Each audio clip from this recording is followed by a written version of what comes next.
Havia um homem rico que se vestia de púrpura e de linho fino e vivia no luxo todos os dias. Diante do seu portão fora deixado um mendigo chamado Lázaro, coberto de chagas. Este ansiava comer o que caía da mesa do rico, até os cães vinham lamber suas feridas. Chegou o dia em que o mendigo morreu e os anjos o levaram para junto de Abraão. O rico também morreu e foi sepultado. No Hades, ou no inferno, onde estava sendo atormentado, ele olhou para cima e viu Abraão de longe, com Lázaro ao seu lado. Então chamou: Pai Abraão, tem misericórdia de mim e manda que Lázaro molhe a ponta do dedo na água e refresque a minha língua, porque estou sofrendo muito neste fogo. Mas Abraão respondeu: Filho, lembre-se de que durante a sua vida você recebeu coisas boas, enquanto que Lázaro recebeu coisas más. Agora, porém, ele está sendo consolado aqui e você está em sofrimento. E além disso, entre vocês e nós há um grande abismo, de forma que os que desejam passar para o nosso lado, para o lado de vocês, não conseguem. Ele respondeu: Então, eu te suplico, Pai, manda Lázaro ir à casa de meu pai, pois tenho 5 irmãos. Deixa que ele os avise, a fim de que eles não venham também para este lugar de tormento. Abraão respondeu: Eles têm Moisés e os profetas, que os ouçam. Não, pai Abraão, disse ele, mas se alguém dentre os mortos fosse até eles, eles se arrependeriam. Abraão respondeu: Se não ouvem a Moisés e aos profetas, tampouco se deixarão convencer, ainda que ressuscite alguém de entre os mortos. Amém? Uma passagem forte, né? Um texto bem pesado. Lá na escola tem alguns colegas e um deles é agnóstico. Agnóstico é aquela pessoa que nem crê nem descrê, né? Fica em cima do muro. Sobre Deus, não acredita em Deus, mas também não nega que Deus existe.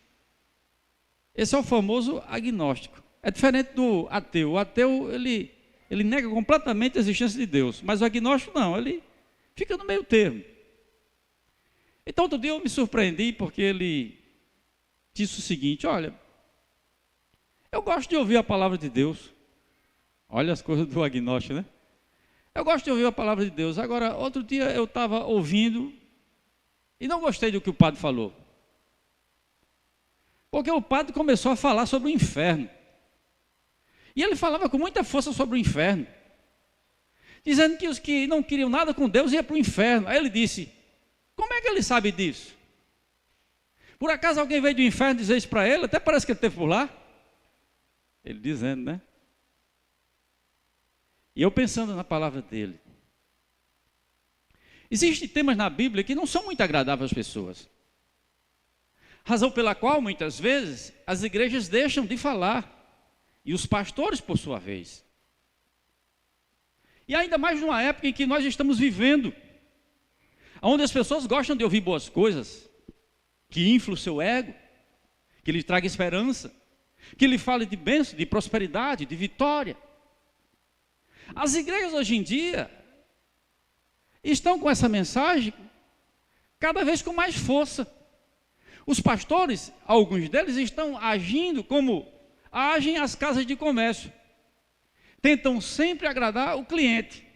E vão sempre com a perspectiva de que o cliente tem sempre razão e ele não deve ser chateado. Não sem razão, outro dia um pastor da nossa denominação estava com uma pesquisazinha dando para as pessoas na igreja para saber qual era o tema que elas gostariam de ouvir. E eu sempre achei isso muito esquisito, porque os profetas de Deus, eles sempre levavam a mensagem de Deus para o povo que Deus queria que eles levassem, e não aquilo que o povo queria ouvir, porque nem sempre o que o povo o que o povo quer ouvir é aquilo que Deus quer que eles ouçam. Se nós formos criar esse tipo de igreja, aonde nós vamos parar? Há temas que realmente não são agradáveis, mas são necessários, que são imprescindíveis. E nos parece que hoje à noite nós estamos diante de um tema desse, razão pela qual você não ouve com frequência nas igrejas se pregar. Parece que hoje em dia não está mais na moda falar sobre o inferno. É um tema pesado, é um tema difícil. E mais numa época em que nós estamos vivendo de grande crescimento da ciência, o desenvolvimento da tecnologia, falar do inferno, dos demônios, parece coisa da Idade Média, parece coisa que já foi para uma outra época, não se fala com muita frequência hoje em dia. No entanto, é um tema necessário porque ele se encontra nas Escrituras Sagradas. O inferno é algo que é negado. Não somente as pessoas não gostam de ouvir, mas é negado com muita frequência. Você fala do inferno lá fora e muitas pessoas ficam rindo da sua cara. Não existe inferno. O inferno é aqui mesmo. Inferno é você morar com a sogra debaixo do mesmo teto, alguns dizem. Inferno é você sair de 6 horas todos os dias da manhã, pegar um ônibus cheio para ganhar um salário mínimo e ter que aguentar aquele patrão. O inferno, diz as pessoas, é apenas um estado de espírito. Quando as pessoas estão para baixo, dizem, eu estou vivendo o meu inferno astral. Há muitas formas de se negar o inferno. Tem gente que diz, eu acredito no céu, mas não acredito no inferno. É como acreditar em Deus, mas não acreditar no diabo. Até mesmo os sistemas filosóficos, os sistemas denominacionais ou religiosos, travam ou tecem os seus ensinamentos que acabam negando a realidade do inferno. Os adventistas do sétimo dia nos dizem sobre o sono da alma. Se você morre, o que vai acontecer com você é que você vai dormir até o dia do juízo final, quando você vai ser aniquilado. A ideia do inferno passa distante. Se você é espírita, você ouve sobre a reencarnação, de que essa ideia de pagar num lago de fogo e enxofre passa distante, porque aqui se faz, aqui se paga. Se você morre, você vai reencarnar e você na próxima reencarnação paga pelos seus erros. Os universalistas dizem que todos, no final das contas, irão se salvar. E assim, de uma ou de outra forma, as pessoas vão negando a realidade do juízo, negando a realidade do inferno. Outros ainda se aventuram a dizer que isso é criação dos pastores, para ganhar adeptos através do medo, e dos sacerdotes do passado e os padres das igrejas na Idade Média, que queriam arrecadar fundos através das penitências, tirar as pessoas de um local de fogo, e aí criaram a ideia do inferno, desde a época de Dante. Alighieri.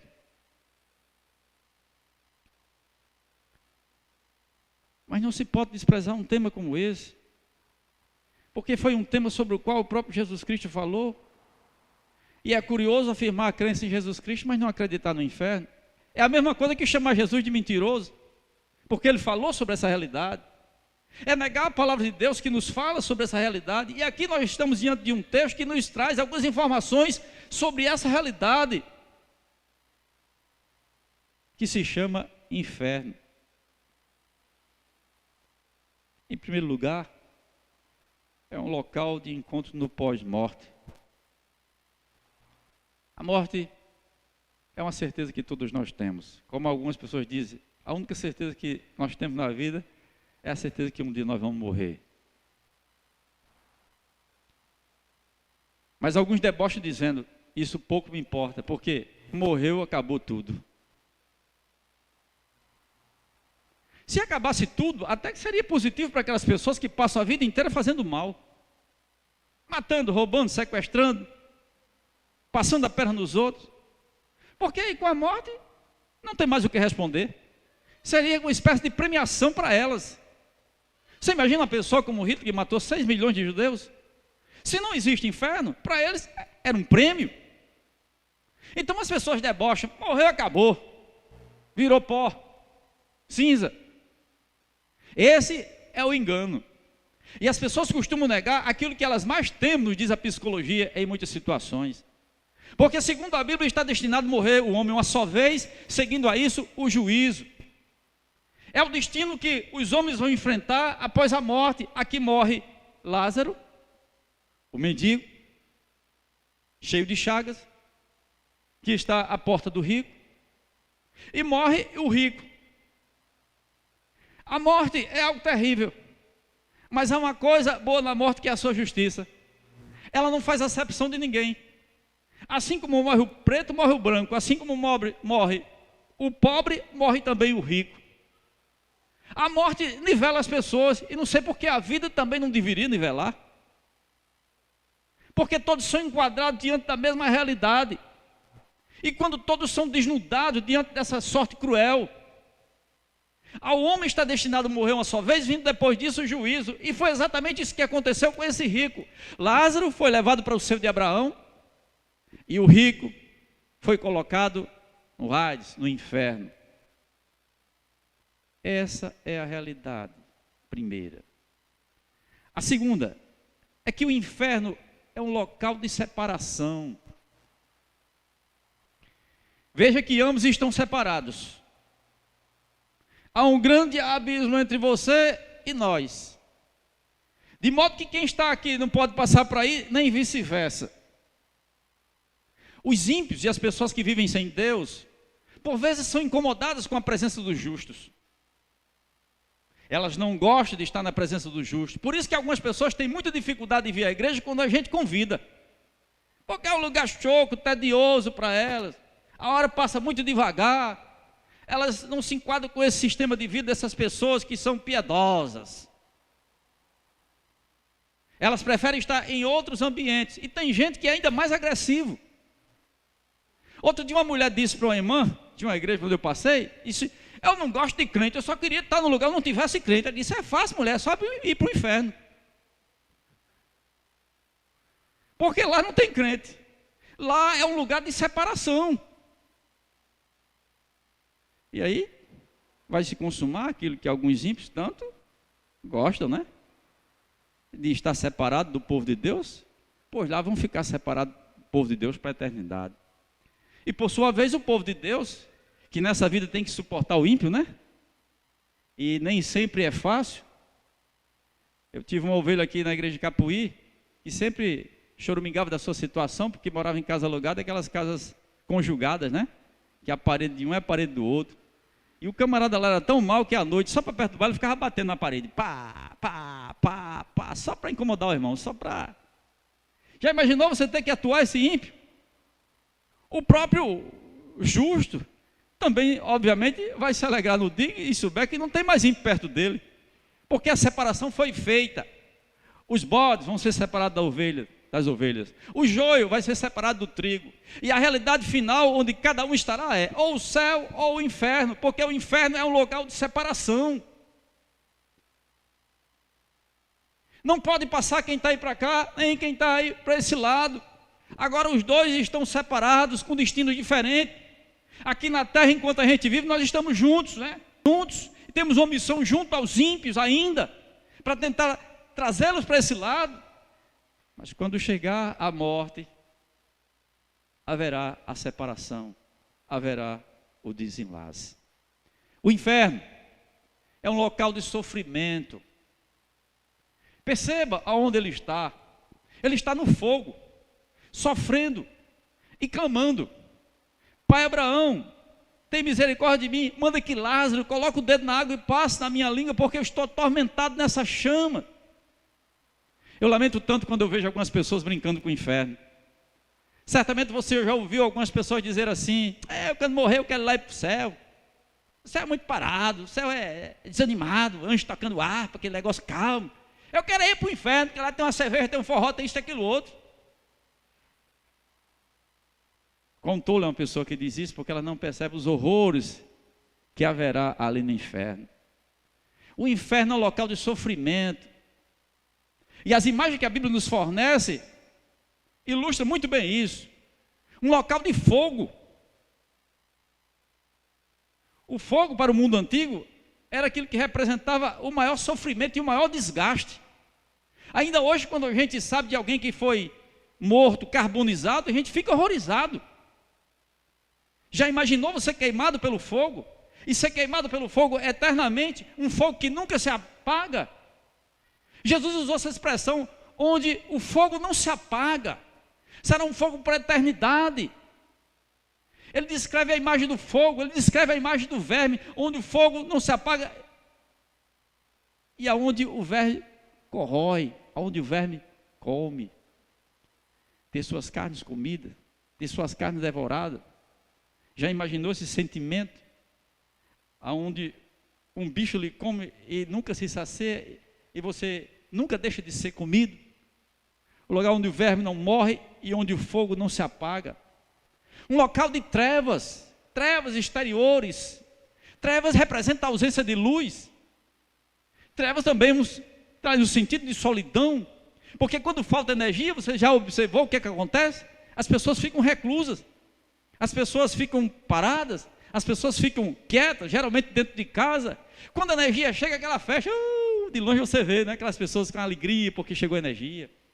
Imagine um local de trevas, as pessoas com ausência de luz, as pessoas numa solidão mórbida, completa.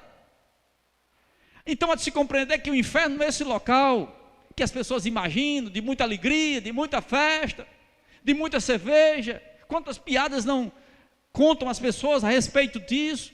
Se as pessoas parassem para considerar um pouquinho o horror e a realidade do que será o inferno, elas deixariam de brincar com fogo. Porque é isso que o inferno representa, um local de trevas, um local de fogo, onde o verme não morre, do fogo não se apaga, um local de choro e de ranger de dentes, como diz a Bíblia. Claro que são imagens, que são expressões, que não quer dizer que tudo será literalmente, mas são expressões que mostram o horror do que será no inferno. Porque você não pode conceber um local onde tem trevas e ao mesmo tempo fogo. Se tem fogo, ilumina, não é trevas. Mas as expressões, as imagens são usadas para nos mostrar o que há de pior em termos de sofrimento, que é o que acontecerá naquela realidade. Portanto, o inferno é um local de sofrimento, talvez mais para uns do que para outros, né? Porque Jesus nos disse que no dia do juízo, algumas pessoas receberão muito mais açoites, quase que dando a entender que, muito embora as pessoas condenadas, mas haverá graus diferentes de condenação, talvez como haverá graus diferentes de galardão. As pessoas que servem a Deus, elas com fidelidade, elas já têm sua salvação garantida, mas de acordo com o que elas fazem, as obras que elas praticam, veja bem, obras não salvam ninguém, mas as obras garantem galardões que nós vamos receber, uns mais do que os outros.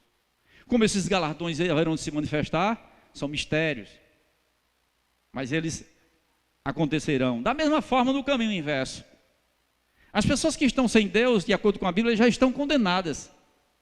Para que o juízo final, se elas já estão condenadas? Talvez exatamente para isso, para decretar o grau de condenação de cada um, porque haverá graus, dependendo das ações também de cada um, muito embora a condenação já esteja garantida pelas Escrituras Sagradas. Aí volta a figura de Hitler, que matou 6 milhões de judeus. Certamente no inferno ele terá um grau de punição muito maior, muito embora todos os que estejam no inferno já estejam na situação degradante. É o inferno de sofrimento. As pessoas muitas vezes dizem que inferno é isso aqui por causa do sofrimento que elas enfrentam, mas elas não têm ideia que, por maior que seja o sofrimento delas aqui na terra, não se compara ao sofrimento que haverá no inferno. O inferno é local de sofrimento eterno. É um local onde não há misericórdia. Pai Abraão, tem misericórdia de mim? Ele gritou. E é irônico isso, né? Porque o homem passou a vida inteira sem ter misericórdia de ninguém. E às vezes é um pré-requisito dos ricos, né? Os ricos têm tudo, mas eles não sabem dividir com os que não têm, porque são egoístas e autocentralizados. Claro que isso não se aplica a todos os ricos, porque tem ricos generosos que são ricos para com Deus. Mas muitos deles são assim, egoístas, autocentralizados. Lázaro, cheio de ferida, faminto, estava à sua porta, querendo comida e não tinha, se alimentava daquilo que caía da mesa desse Senhor, e até os cães vinham lamber as suas feridas, como diz aqui. Ele nunca teve misericórdia dele, e agora ele clama por misericórdia. Jesus disse nas bem-aventuranças, bem-aventurados os misericordiosos, porque alcançarão misericórdia. Mas esse homem nunca foi misericordioso com ninguém. Mas agora ele está numa situação que ele clama por misericórdia. Tem misericórdia de mim, que estou atormentado nessa chama. Ele fez o pedido de misericórdia no momento errado. Nós temos até o momento da nossa morte para clamar pela misericórdia divina, como fez Bartimeu, tem misericórdia de mim, como fez o publicano do templo, né? Ser propício a mim, pecador. Nós temos até a hora de morrer para clamar pela misericórdia divina, aquele homem que não conhece a Deus, mas depois da morte, não é mais hora de clamar por misericórdia. Ou você se encontra com Deus agora em graça, ou você vai se encontrar com Deus em juízo. E quando você se encontra com Deus em juízo, não tem mais misericórdia. Passou o tempo da graça, passou o tempo da misericórdia. Por isso que as pessoas estão brincando com fogo. É um local onde não há misericórdia. É um local onde não há mais volta. Não existe volta. Quem vai para lá fica de forma indefinida. Ele disse: pai Abraão, manda que alguém saia aqui dentre os mortos, para avisar os meus irmãos que estão na terra, são 5, para que eles não venham para um local como esse. Ele queria ser solidário com os irmãos nesta ocasião, queria que alguém que já tivesse morrido, e talvez ele mesmo se candidatasse para isso, para sair daquela situação, para voltar e avisar os seus irmãos: cuidado, meus irmãos, acordem enquanto vocês estão vivos, para não estar nesse sofrimento que eu estou. Ele disse: não é possível isso, não é permitido, porque quem morre não pode mais voltar, não pode mais aparecer. Razão pela qual eu acho muito fantasiosa essa história das almas que vêm do além para trazer mensagens, informações, ou mesmo estar assustando as pessoas.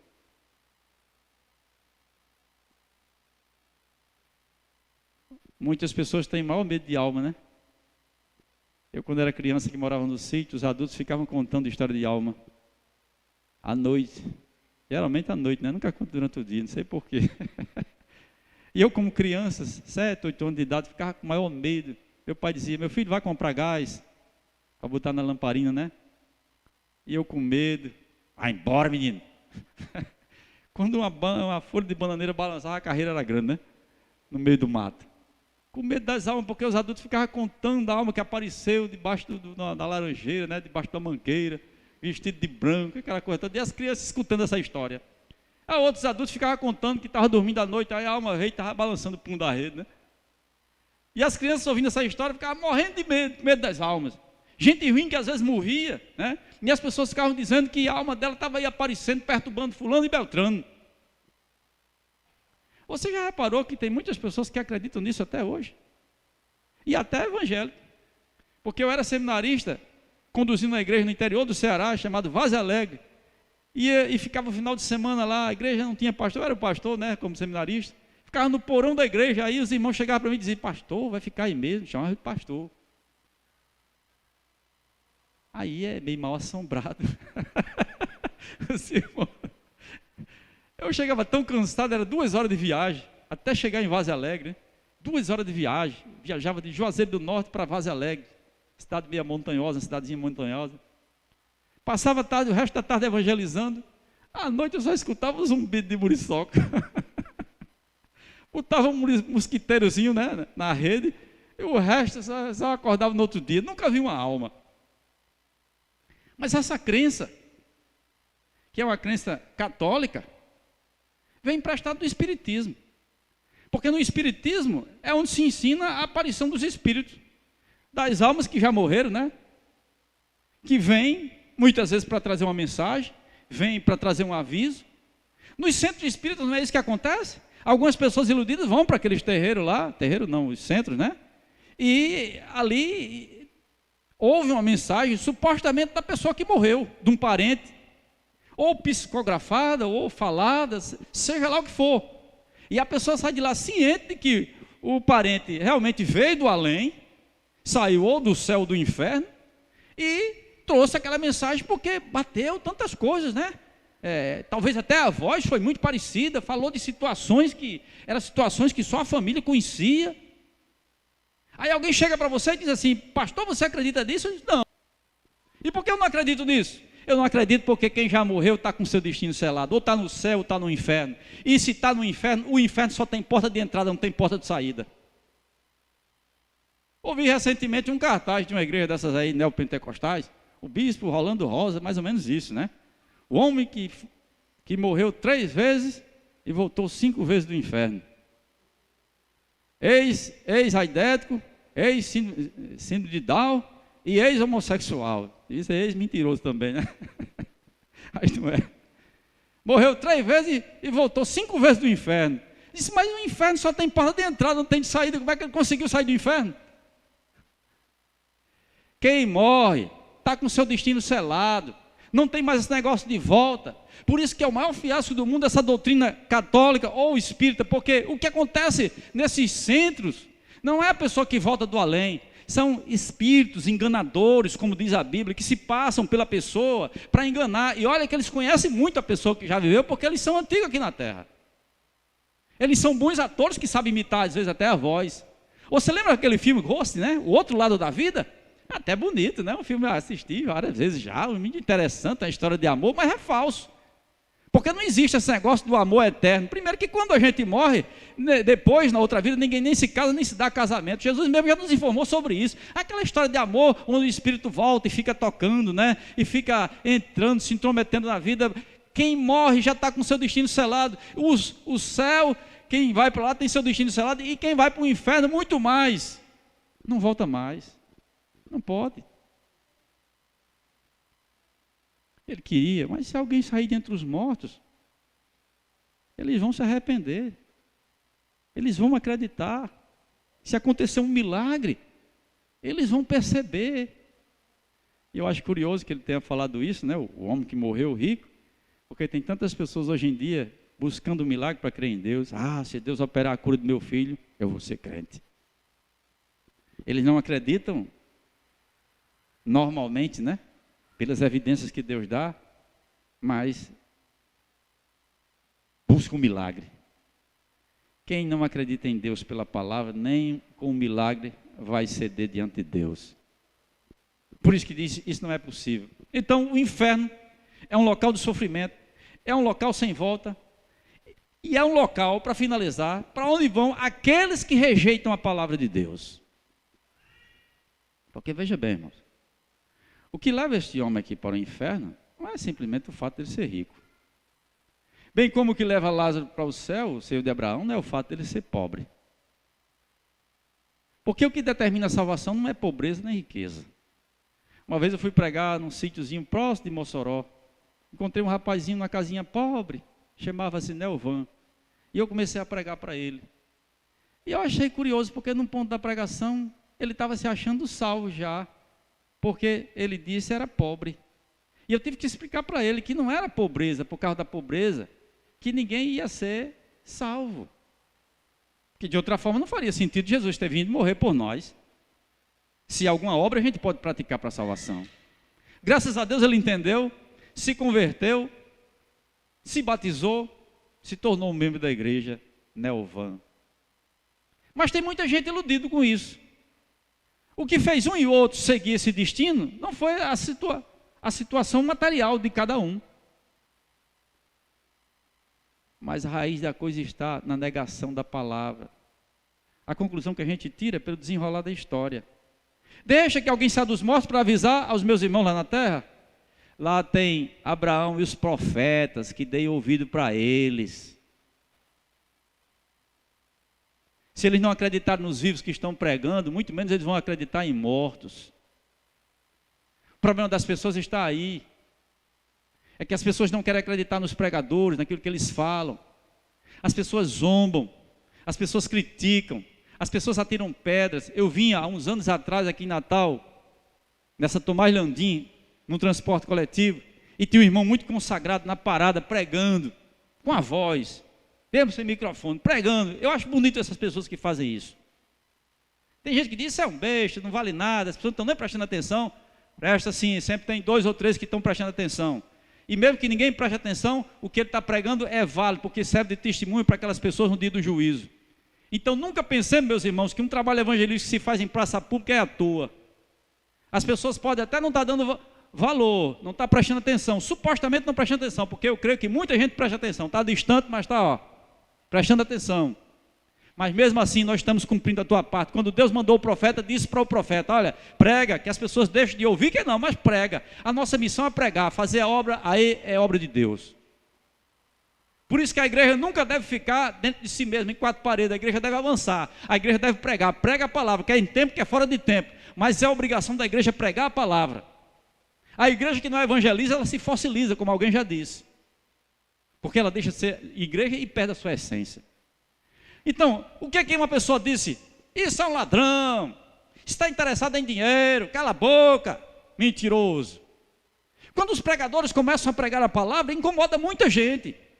E essa é a reação de muitas pessoas. São essas mesmas pessoas que vão se defrontar lá no inferno. Porque negaram a palavra de Deus que é viva e eficaz, poderosa para salvar as almas deles, que eles dispensaram. É pelo testemunho da palavra que as pessoas evitam o inferno. Então, Moisés, os profetas, os pastores, os pregadores, os seminaristas, os irmãos, todos aqueles que se encarregam de pregar a palavra, esses são os atalaias, as testemunhas, são aqueles que sinalizam perante o mundo para as pessoas não irem para um local como esse. Na medida em que a gente prega, demonstra o nível da nossa crença no inferno, porque quanto menos a igreja prega, menos ela demonstra que acredita no inferno. E eu me assusto com isso, porque quanto mais eu vejo os crentes não evangelizando, menos falando de Deus para os seus familiares, é porque eles não estão acreditando 100% que o inferno é real, que o inferno é algo vivo, que o inferno é do jeito que a Bíblia apresenta. Porque senão a gente iria ter compaixão dos nossos familiares, dos nossos vizinhos, das pessoas que estão sob a nossa responsabilidade. Irmãos, não é brincadeira, meus amigos, não é brincadeira. O local existe, o inferno de fogo, onde haverá sofrimento para a eternidade, porque as pessoas pecam contra um Deus santo que nunca pode ser reparado a parte maior que tenha sido o seu sofrimento, ou seja, o seu sofrimento. Só Jesus é poderoso para nos livrar da ira do inferno, porque Ele repara completamente a nossa culpa diante de Deus, pelo sacrifício que Ele faz na cruz do Calvário. Então, se hoje à noite tem alguma pessoa aqui que ainda não conhece a Jesus, que ainda não se dispôs a segui-lo, eu exorto a você, no nome de Jesus, faça isso hoje à noite, para se livrar do fogo eterno, para se livrar da condenação da sua alma, para se livrar desse local de tormento, porque o que Deus quer para a sua vida é exatamente isso, que você seja salvo e venha o pleno conhecimento da verdade. Você que está em casa, que me escuta, você que nunca foi uma igreja evangélica, mas admira aquilo que os evangélicos falam, e aquilo que está na palavra de Deus, acorde enquanto pode. Esse é o tempo de buscar o Senhor enquanto se pode achar, invocar enquanto está perto. Deixe o ímpio seu caminho, o homem perverso os seus pensamentos, e converta-se ao Senhor. É a única forma de se livrar do inferno. Que Deus vai abençoar a sua vida, vai abençoar a sua casa, e vai lhe dar um destino diferente. Essa história não foi deixada na Bíblia para meter medo na gente, mas essa história foi nos deixada para nos exortar no presente tempo, a buscar as coisas do alto e as coisas melhores, a se preocupar com o nosso destino enquanto nós estamos vivos. Alguém postou no Facebook 2 fotos, lado a lado, uma de uma pessoa temente a Deus, outra de uma pessoa ímpia. Uma de um cantor gospel, outra de um bandista e humorista. Um era Lázaro e o outro Paulo Gustavo. Aí a pessoa que postou a foto dizia assim: ambos ceifados pela mesma Covid. Aí comentou: não é a tua religião que vai te salvar, não é a tua religião que vai te salvar. Portanto, invista no seu caráter, na sua essência. Nada contra investir no seu caráter, nada contra investir na sua essência, mas há uma coisa muito mais importante no qual as pessoas devem investir, é no seu destino eterno, é no seu relacionamento com Deus. Lázaro fez isso, Paulo Gustavo não fez. Lázaro morreu de Covid, é verdade, mas ele está na presença de Deus, enquanto que aquele outro, Deus sabe onde é que ele está. Por isso que Lázaro, mesmo tendo morto, mas ele já dizia: ainda bem que eu vou morar no céu, porque é conhecendo o inferno que a gente vê a maravilha que é o céu. Por isso vale a pena a gente entregar a nossa vida a Jesus Cristo. Por isso vale a pena a gente se afastar do mundo, deixar tudo lá fora, para se livrar de um destino cruel como esse, estar na presença de Jesus, no lugar onde não há choro, não há dor, não há sofrimento, onde todas as coisas ruins já passaram, para a glória de Deus Pai. Vamos ficar em pé, meus queridos.